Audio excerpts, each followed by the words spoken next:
you? What is concerning you today? Where did the Jew touch you? Can you show us? Shalom Aleichem, Chaverim. So nice to have you all here. Lovely. We're all on TikTok together. You want to tell me what's going on? Fallujah?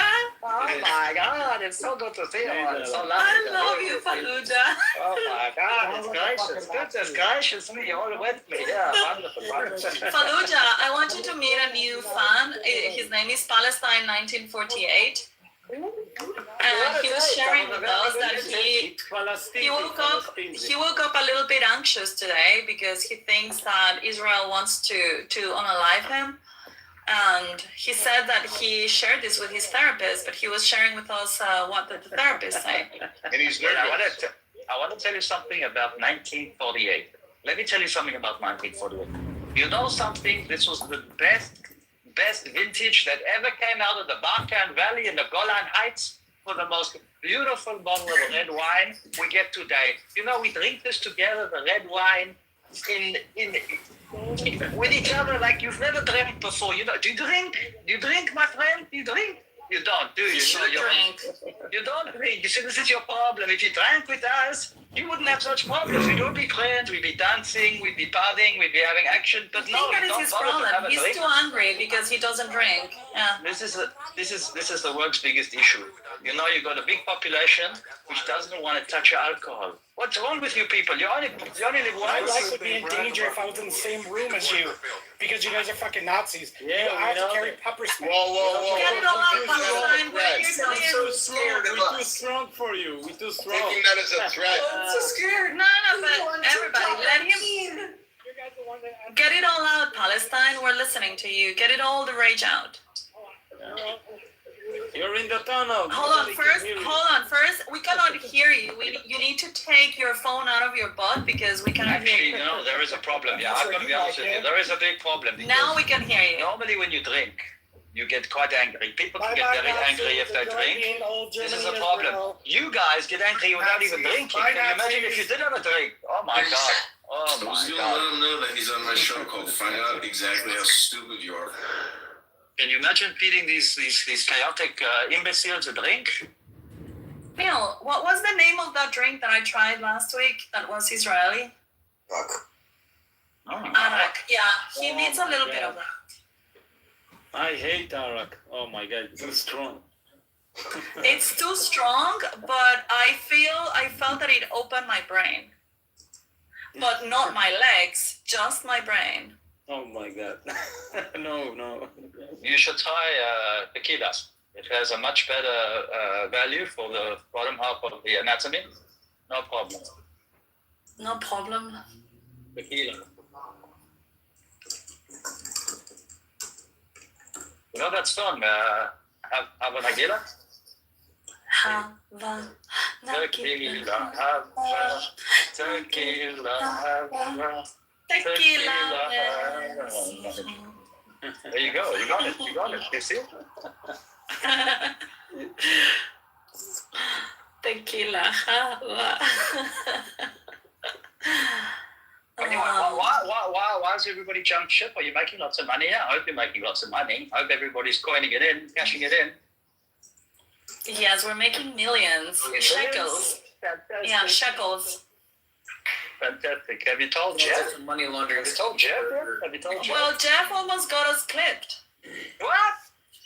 Yeah, because he turned on his camera and he lit a cigarette, Oh and my then God. I received a message saying Jeff is doing something inappropriate on camera. You need to drop him, or we'll ban your. Jeff ran away from Your TikTok, life. indignant.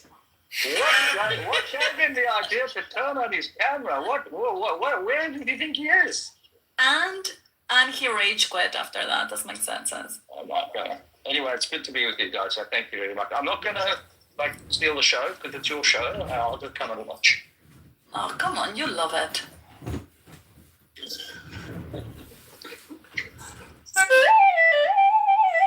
Anyway, anybody else enraged in the comments section? Do you guys want to come up? We're willing to listen to you. I wonder if there are any pro-Palestinians that actually care for Palestinians more than the cause. Oh, I think you have to keep looking, honey. Bibi, In silence.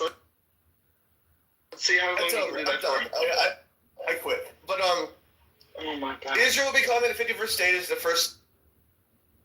Bugsy, Bugsy, Bugsy, fantastic. Yeah. Where's Bugsy? Bibi, have you met Bugsy? Oh, Bibi's gone to sleep. No clue who that is. Who's the second BB? Yeah, you need to say who Bibi. Israeli BB. We don't know this BB. Right, I'd say it's the second BB, except that the first one's not really BB either, so it's technically like the third. And we also have two Daniels. But then if I say the third BB, you're all going to be looking around wondering where the third one is, so we're stuck. I have no idea who the hell he is. Yeah, and we also have another Daniel. Are you there? The other Daniel? Daniel El Nathan? Daniel is Israeli too. No, not the Oh, you're also Israeli? Oh my god, how are we gonna separate them? Are you also Israeli? Daniel. Yeah, he's Israeli. What's his name? Daniel. El Nathan. Natan. Yes. Yeah. Well, this other Daniel is also Israeli, so we have two Israeli Which Daniels. other one? Me? You? Seriously, we came here to meet other people, and we found Israeli BB. Is that and voiceover Israeli- guy? We have repeated. Get backstage and finish plugging in those lights, voiceover guy. Well, it's good to know we have spares. Yeah. I used to feel so special. You're not. It seems no, right? So common. You're just another Daniel here. Yeah, other two. I was on the clubhouse today earlier, and I was like, where the hell is everyone? Where is everyone? And I just pop onto this, and I'm like, what? Hold on a second. Everyone's here. Yeah, where did you all migrate? The problem is that here we only can have like 8 spots, and so Ah, really? Ah, it's limited? yeah, just the ones on stage right now. I mean, your rooms were usually at their best at the 8-spot sweet spot. Yeah. Yeah, but there is like, I don't know, sometimes we have a little bit more. That's what the chat is for, and we can always like boot someone to add someone new if someone at the chat. Yeah, I mean, like John is taking a space. We can always put John. John is worthless. He's got all this. Yeah, you can record from the...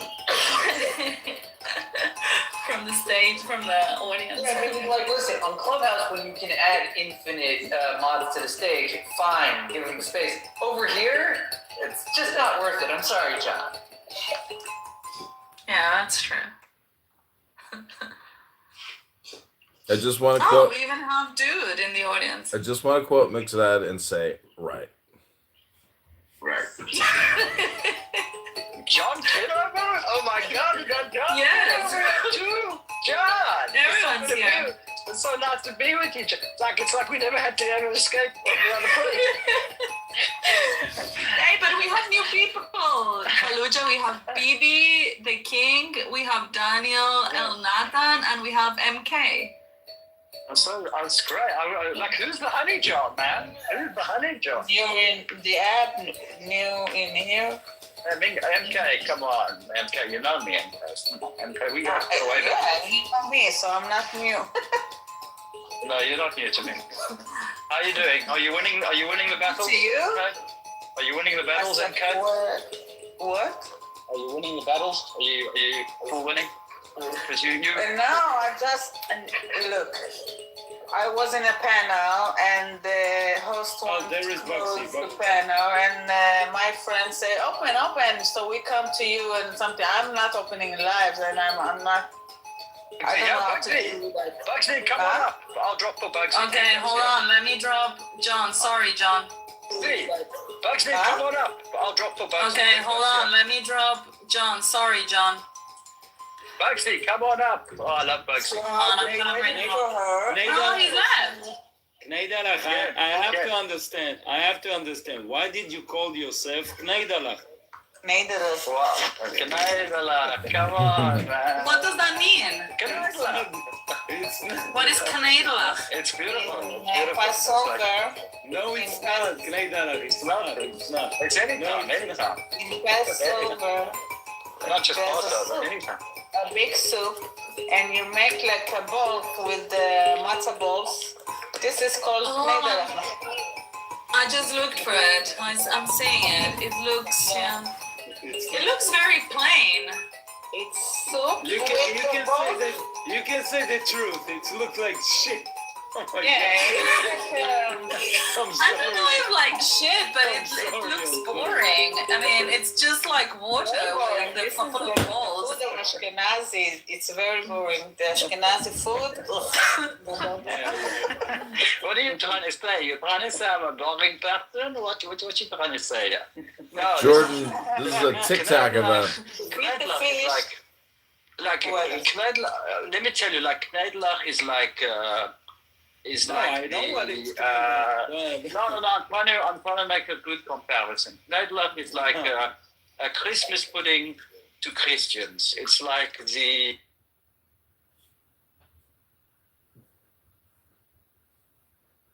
'80s, and they were talking kind of like.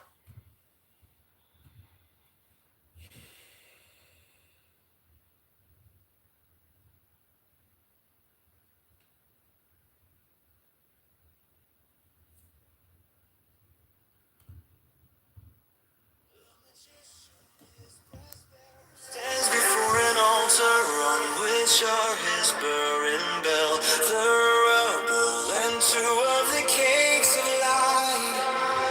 In the sight of the altar, he reaches west across the altar and cries, "Hail, Ghost in thy bark into the caverns of the dark."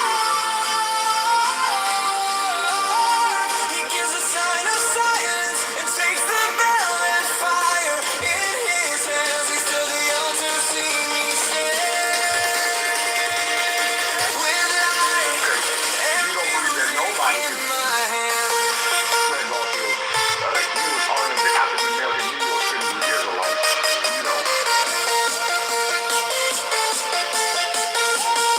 He strikes 11 times upon the bell.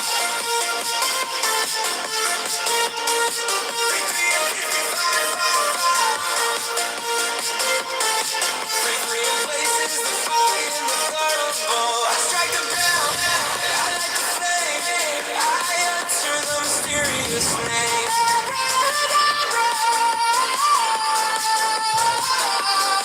He strikes 11 times upon the bell. Now I begin to pray, thou child, holy thy name and undefiled. Thy reign has come, thy will is done. Here is the bread, here is the blood. Bring me through midnight to the sun. Save me from evil and from good. Led by one crown of all the 10. Even now and here be mine. Amen. He puts the first cake on the fire of the thunderbolt. Under the incense they proclaim these adorations of thy name. He makes them resurrected by legends and strikes 11 times upon the bell. The Baron even makes upon his breast a proper sign. Behold this bleeding breast of mine. Catch with the sacramental sign. He puts the second cake to the wound. Now stains the blood. The wafer soaks it up. And now high priest invoke. He eats the second cake, this bread I eat, this oath I swear. As I inflame myself with prayer. There is no grace, there is no guilt. This is the Lord who what thou wilt. He strikes 11 times upon the bell. And cries, Abrahadabra. I answered it with woe. With blood I now go forth and with thanksgiving to do my pleasure on the earth among the legions of the living. He goes forth. The magician, his breast bare, stands before an altar on which are his burring bells. The bull and two of the cakes are light.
Save me from evil and from good. That I won't crown of all the ten. Even now and here be mine. And then he puts the first cake on the fire of the thurible.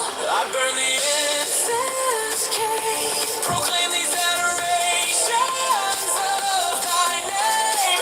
He makes the mountain live a legend. Strikes again 11 times upon the bell. With the burn he makes upon his breast the proper sign. Behold this bleeding breast of mine, gashed with the sacramental sign. He puts the second cake to the wound. I stench the blood.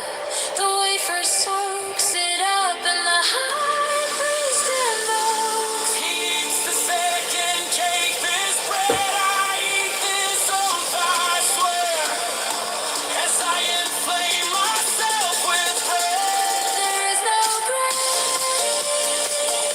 There is no guilt. This is the law. Do what the will.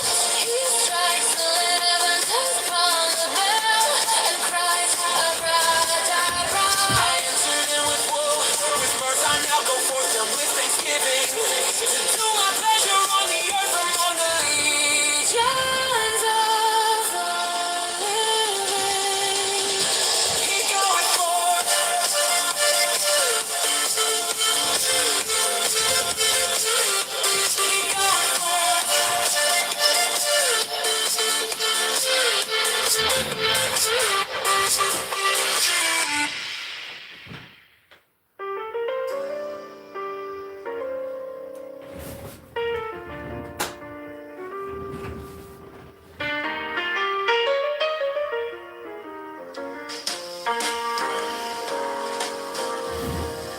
The magician, his breast bare, stands before an altar on which are his burring bell, thurible, and 2 of the cakes of light. In the sign of the enterer, he reaches west across the altar and cries, Hail, Ra, that goest in thy bark into the caverns of the dark. He gives a sign of silence and takes the bell and fire in his hands. East of the altar, see me stand with light and music in my hand. He strikes 11 times upon the bell, 333, and places the fire in the thurible. I strike the bell, I light the flame, I utter the mysterious name, Abracadabra. He strikes 11 times upon the bell. Now I begin to pray, thou child, holy thy name and undefiled. Thy reign is come, thy will is done. Here is the bread, here is the blood, bring me through midnight to the sun.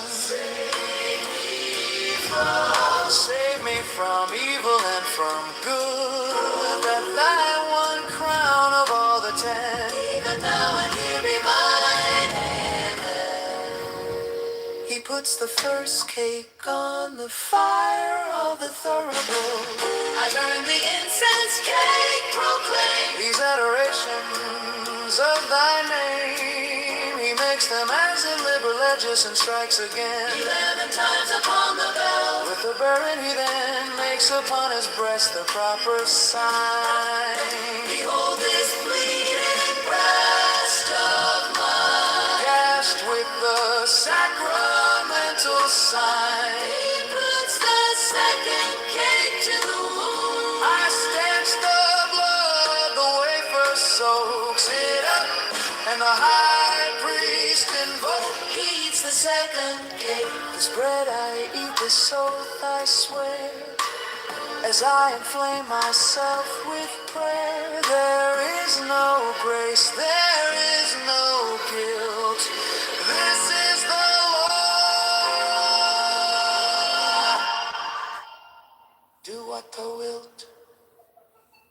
He strikes 11 times upon the bell and cries,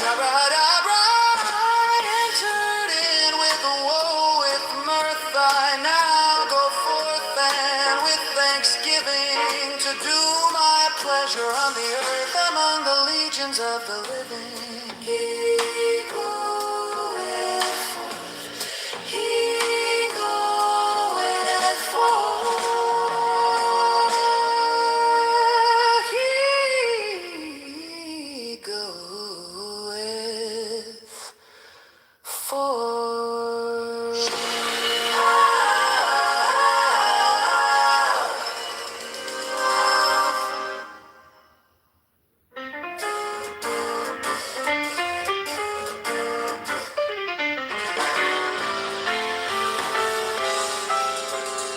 The magician, his breast bare, stands before an altar, on which are his burren bell, thurible, and 2 of the cakes of light.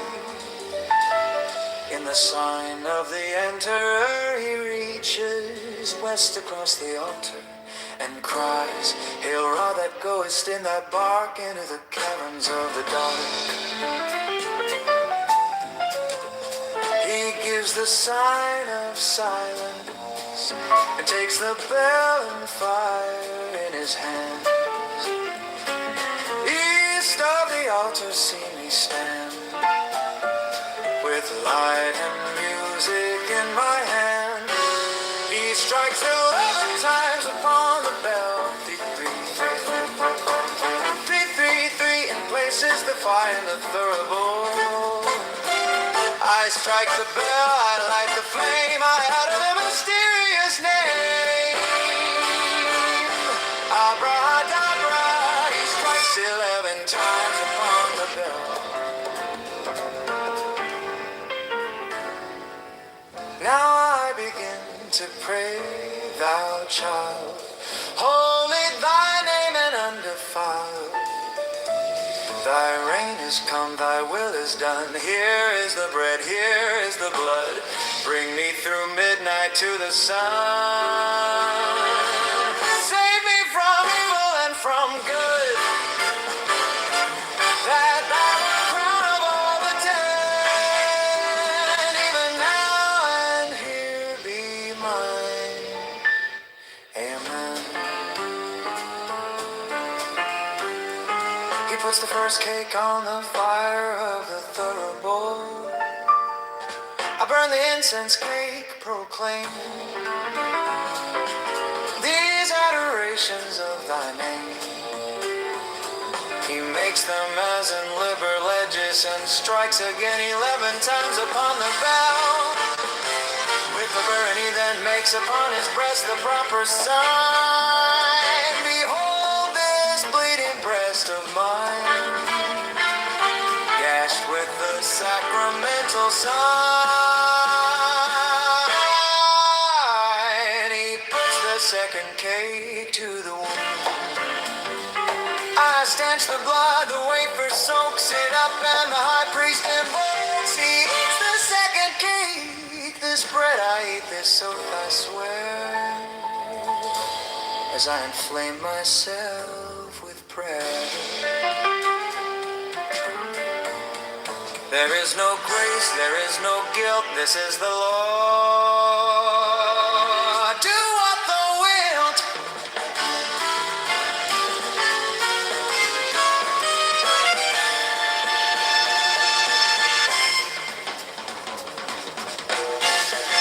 He strikes 11 times upon the bell and cries, "Abrahadabra," entered in with woe, with mirth. I now go forth and with thanksgiving to do my pleasure on the earth among the legions of the living. He goeth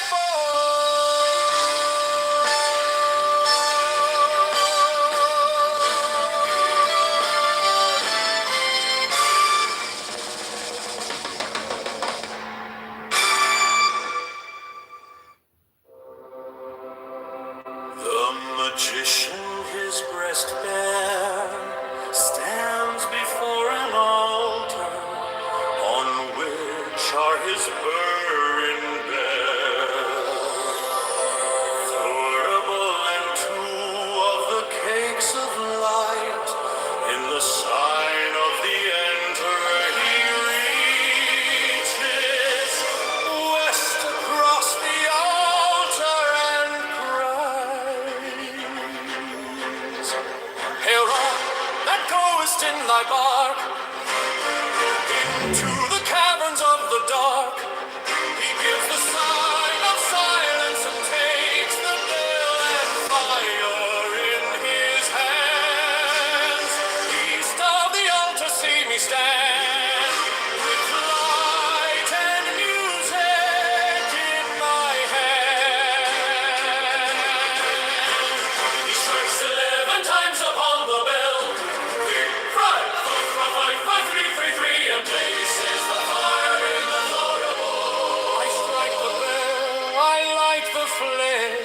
I utter the mysterious name. Abrahadabra, he strikes 7 times upon the veil. Now I begin to pray. Holy thy name and undefiled. Thy reign is come. Here is the bread. Bring me through midnight to the sun. Save me from evil and from good. That thy one crown of all the 10. Even now and here be mine. Amen. He puts the first cake on the fire of the thurible. I burn the incense cake proclaim. These adorations of thy name, he makes them as in Liberlegis and strikes again 11 times upon the bell.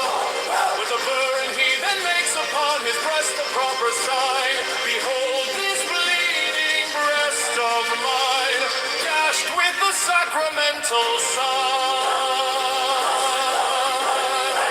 He puts the second cake to the moon. I snatch the blood away for soaks it up, and the high priest eats the second cake. This bread I eat, this oath I swear, as I inflame myself with prayer. There is no grace, this is the Lord, he strikes in do what the wilt. He strikes 11 times upon the bell and cries, Abracadabra. I enter in with woe, with mirth. I now go forth and with thanksgiving, and to do my pleasure on the earth, among the legions of the living.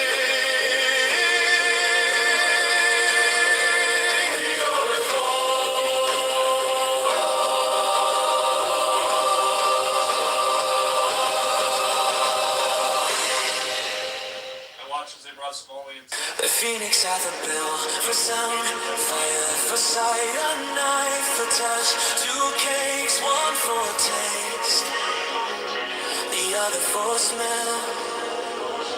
He standeth before the altar of the universe at sunset, when earth life fades.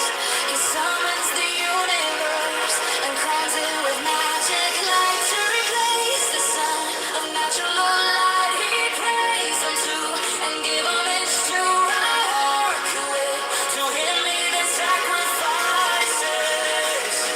The first cake burned illustrates the prophet drawn from the scheme of incarnation. The second mixed with his life's blood and meat and illustrates the use of the lower life to feed the higher life. He then takes the oath and becomes free, unconditioned, the absolute, burning up the flame of his prayer, and born again the phoenix.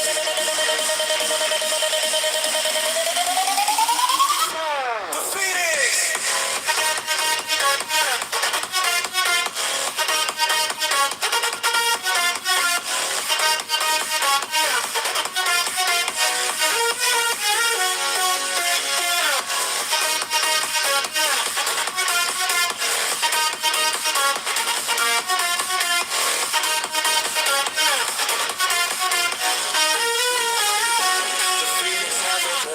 For sound, fire for sight, a knife for touch, 2 cakes, 1 for taste, the other for smell. He standeth before the altar of the universe at sunset, when earth life fades.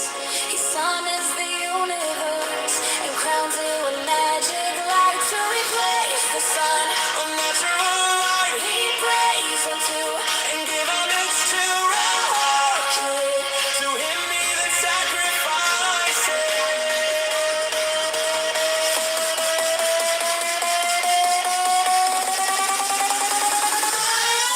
first cake burn illustrates the profit drawn from the scheme of incarnation. The second mix with his life's blood and meat illustrates the use of the lower life to feed the higher life. He then takes the oath and becomes free. Unconditioned, the absolute. Burning up the flame of his prayer and born again the phoenix. The phoenix and the bell for sound, fire for sight, a knife for touch, two cakes, one for taste, the other for smell. He standeth before the altar of the universe at sunset when earth life fades. He summons the universe and crowns it with magic light to replace the sun of natural light. He prays unto and give homage to Rahukuah. To him he did sacrifices. The first cake burned illustrates the profit drawn from the scheme of incarnation. The second mix with his life's blood and eaten illustrates the use of the lower life to feed the higher life. He then takes the oath and becomes free. Unconditioned, the absolute. Burning up the flame of his prayer and born again. The phoenix. The phoenix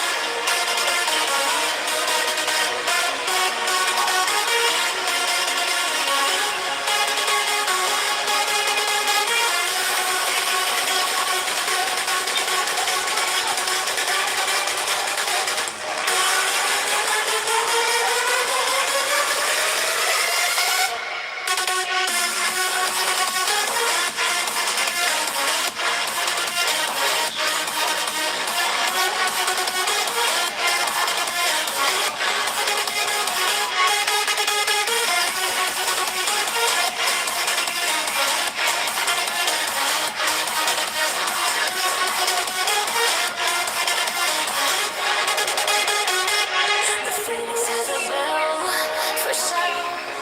taste, the other for smell. He standeth before the altar of the universe at sunset when earth life fades. He summons the universe and crowns it with magic light to replace the sun of natural light.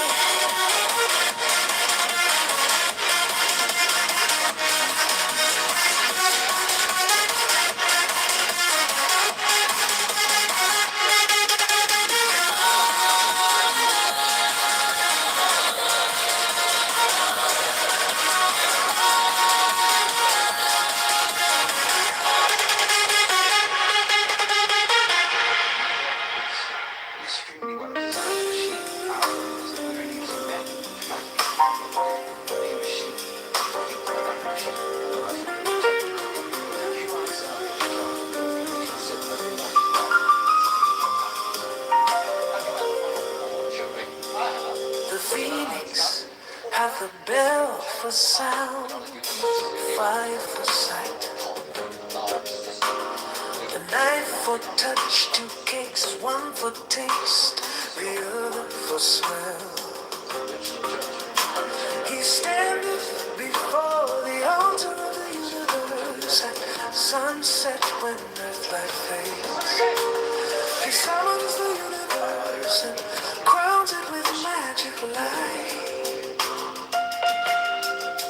to replace the sun of natural light.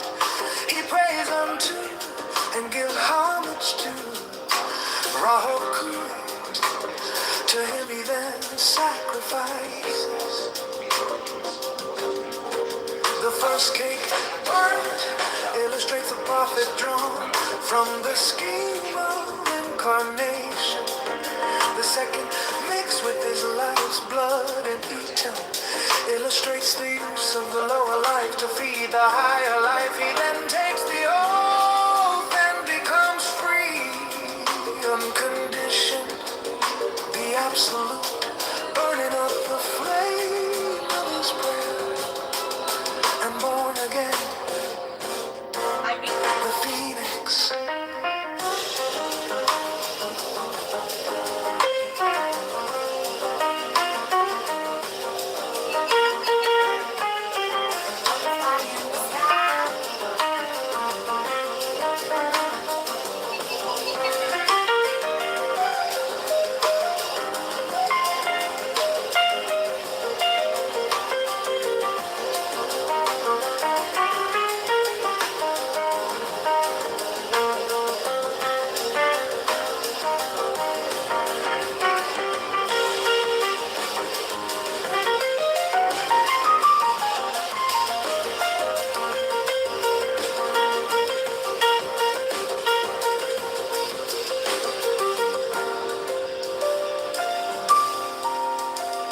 The phoenix hath a bell for sound, fire for sight, a knife for touch, two cakes, one for taste, the other for smell. He standeth before the altar of the universe at sunset when earth life fades. He summons the universe and crowns it with magic light to replace the sun of natural light. He prays unto and give homage to Rahul. To him he then sacrificed. The first cake burnt illustrates the prophet drawn from the scheme of incarnation. The second mixed with his life's blood and eaten illustrates the use of the lower life to feed the higher life. He then takes the oath and becomes free on condition, the absolute, burning up the flame of his prayer and born again, the phoenix.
The phoenix of the night, for sound, fire for sight, a knife for touch, two cakes, one for taste, the other for smell.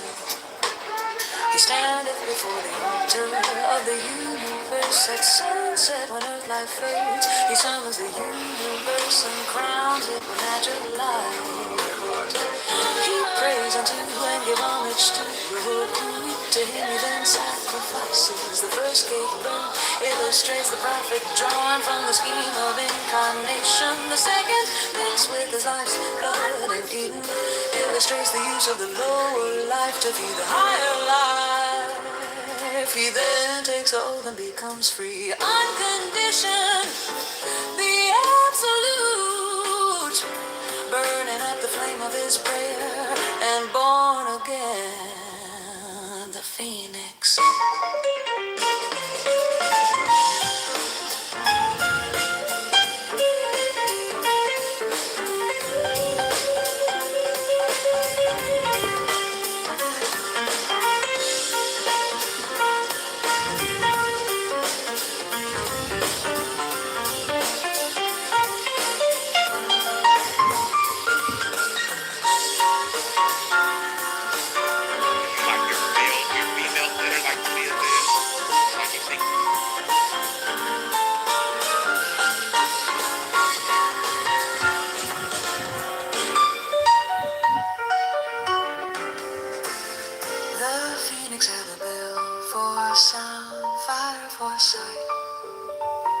A knife for touch, two cakes, one for taste, the other for smell.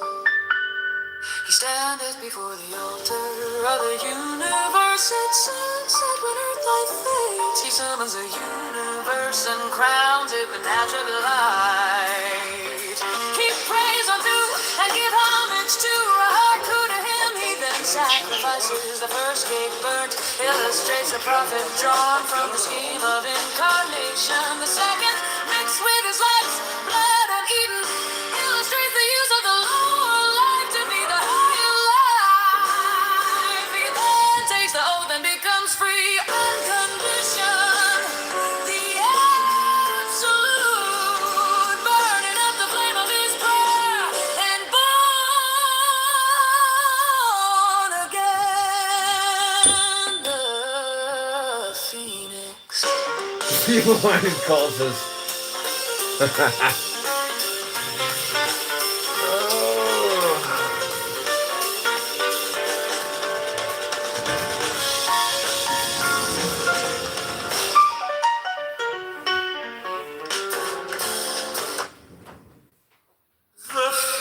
phoenix hath a bell for sound, fire for sight, and life for touch. Two cakes, one for taste, the other for smell. We standeth before the altar of the universe at sunset. When earth life fades, he summons the universe and crowns it with wedding light. To replace the sun of natural light, he prays unto and give homage to Rahman. To him he the sacrifices. The first cake illustrates the prophet drawn from the scheme of incarnation. The second mixed with his life's blood and return illustrates the use of the lower life to feed the higher life. He then takes the oath and becomes free.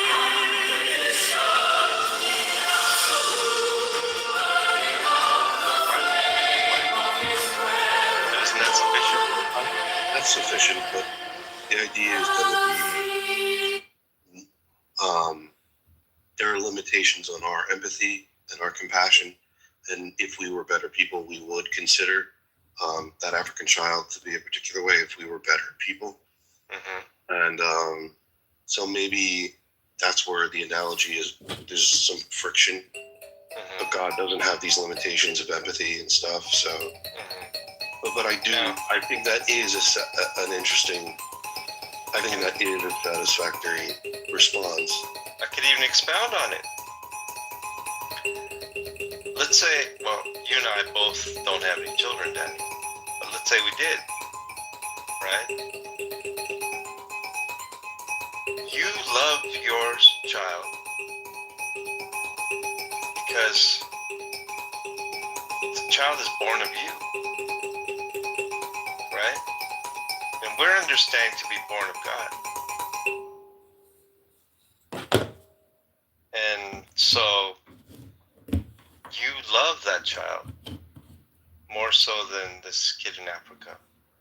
In virtue of that, in virtue of your actions to create him, it's not because of anything the child did to merit that love from you, Daniel. And this is how God is. Like, God loves his children, every single one of them. The problem is that some people are going to claim that African child is yours. No. I say, no, my child is right here in my home. This African child is not my child, and I don't treat him like my child. I don't even think that about him in Africa, because he's not my child. Well, if that's the case with God, I would say that God is concerned with every single one of his children. Should he be concerned with this other child? And let me just put it this way, the child of the devil? Why should he love the child of the devil? It's not his own. And so, I can expound on it even more, but that would be the type of reasoning, in my view. Yeah, I'll just say one last thing. The idea is God loves everybody, and that's like just a trope that is said in Christianity, and there seems to be a universal message, and you could see the message of Jesus with Paul is like, well, everyone's involved in this stuff. It's not like people that are, and they all have some opportunity, but on this view, it seems that God's compassion or his mercy isn't extended in a way that you would think it would be. You know, he's described in these extraordinary ways, like his compassion and empathy, but nonetheless doesn't apply to other creatures of his. And it seems like maybe that could be considered a failing, or just an empathy or compassion that's unfulfilled. Wouldn't it be more? Wouldn't he be more compassionate if everyone were involved, as opposed to having children of Satan? So very good. So, what does the Bible say? I will have mercy upon whom I have mercy, and compassion upon whom I have compassion. Well, Lord, wouldn't you be greater if you had more compassion on this other group over here? One might ask. Paul answers that. Does that make God unjust? It'd be no. That's a rhetorical question. Because it's his prerogative to make out of the same clay a lump, something for honor and dishonor. This is his prerogative. And we see why there's the vessels of wrath for his objects of mercy. We see why he withdrew his grace from Pharaoh and hardened his heart. Why did we see this? Because he built them up for the very reason to display his own glory to the entire world. Because God is a God who in every single action glorifies himself.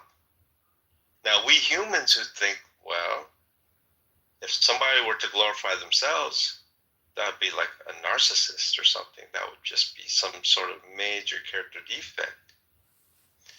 But there's a distinction between the creator and the creature. In fact, everything that glorifies God is good. If God glorifies himself, it's good. If we glorify God, it's good. If we glorify ourselves, that's in place of not glorifying God, which is evil. And this is why when we, the creature, glorify ourselves, this is evil. Because that which is good is that which glorifies God. Now, every single little action that God does, being who he is, cannot do anything else but glorify himself. And so what does that represent? How does God glorify himself? Well, he's a God of justice. And he's a God of mercy. And he's a God of redemption. He's a Savior. So, how can this be manifested if the world does not conform to his greatness? There must be sin in the world. It's not because God needs it. He's self-sufficient. He's unsaved. It's a case that the world must conform to the magnificence of great attributes of his great making properties. And this is why there's sin in the world. So, the question is, why this person rather than someone else? Why is Susie saved and Larry over there is and has no salvation in him, There's nothing to do with Susie or Larry. It has everything to do with God. Because he does it. That's what God does. So what's up, music?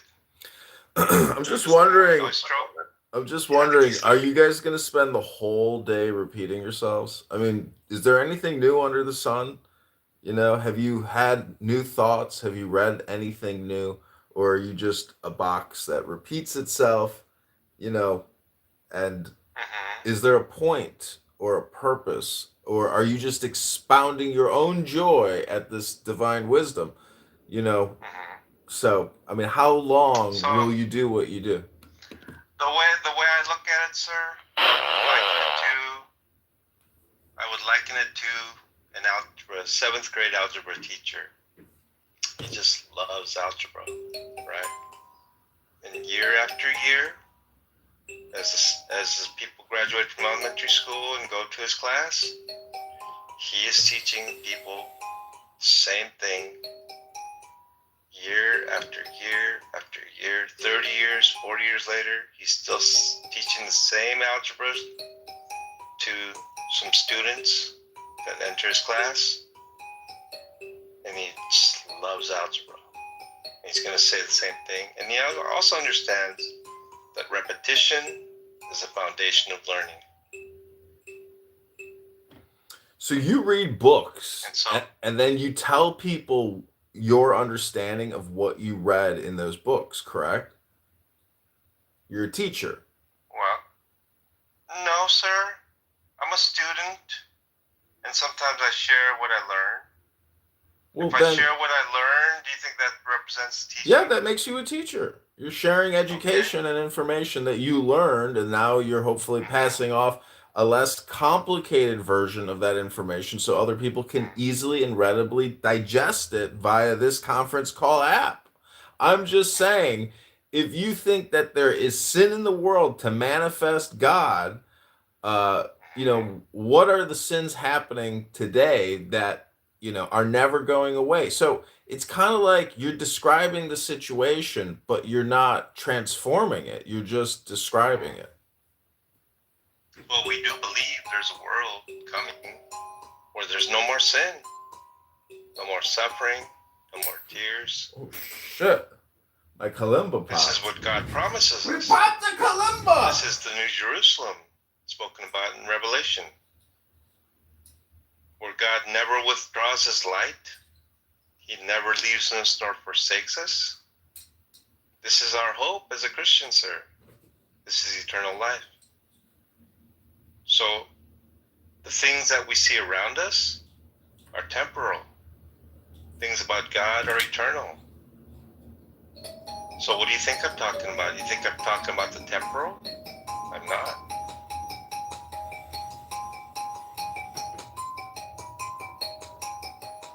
But yeah, I do have another question. If I experience joy and I share what I receive with this joy, am I teaching? If I just share that which I received, whether it's knowledge, or whether it's joy, or peace, or love, I mean, I certainly can't give away that which I don't have. That'd be perpetrating a fraud. But if it's the case that what I have received is genuine and substantive and true, and I share that, am I being a teacher? I don't know. Am I? If I receive joy and I share with Daniel, my friend here, and he shares in that joy with me, am I teaching him joy? I don't know. Well, if you can demonstrate joy, you are exhibiting joy. Therefore, you are teaching it because presentations require exhibits. I'm just saying the word tea has teacher in it. Teacher has tea in it. And what do you do during tea ceremony? You relax deeply and you express your joy being in the now. You know, it's an interesting Chinese proverb that comes to mind. When the student is ready, the teacher will appear. Not every student's ready. Do you agree? I think every student's ready. It's just a question of when will they mature and ripen to basically be a respectful, honorable, intelligent person who is not angered at every conversation and every person and someone who wastes all their time, you know, I call it the book club. If we're not going to discuss books, read books, debate books, and talk about the big ideas in books, we're doing conversational hypnosis, which is to our detriment. So, when you say angry, did you mean me? Do I sound angry to you?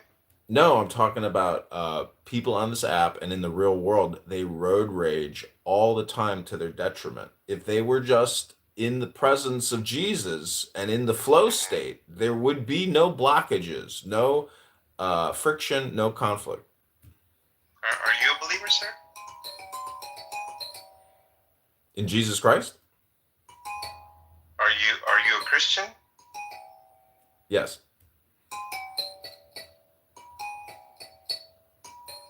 Wasn't quite clear, sir, whether you were a Christian or Yes. not. Yes. Okay, so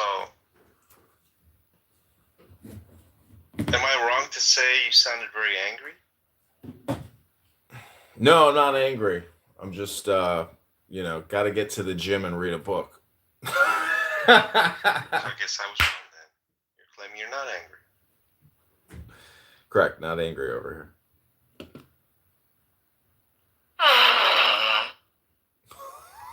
How about passionate? Maybe you're passionate. I'm laughing over here. I'm passionate and laughing. I think that a lot of people don't realize that Jesus Christ is and was the best at everything that could ever be accomplished by a man.